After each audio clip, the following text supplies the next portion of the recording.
Hi mga plantitas, happy Monday. Alam niyo ba kung anong pangalan ng tanim na to?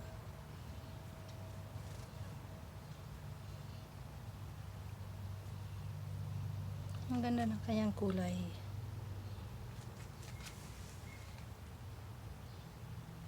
Tapos ang daming bulaklak.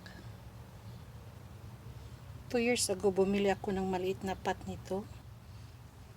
Ngayon, it's taking over the giant pot. Kasi yung bulaklak niya maraming seeds. Kaya mabilis siyang mag-propagate. Ayan, sa propagate yan siya dyan. Kusa siyang tumubo sa pot na to. At mas lumaki siya.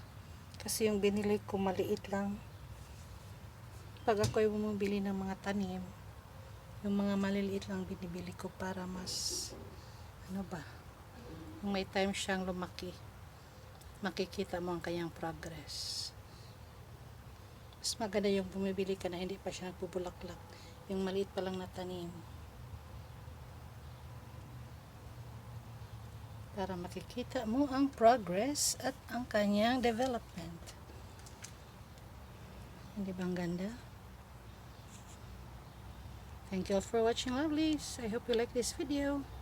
Lagay ko na lang sa comment section or sa caption ang pangalan nito.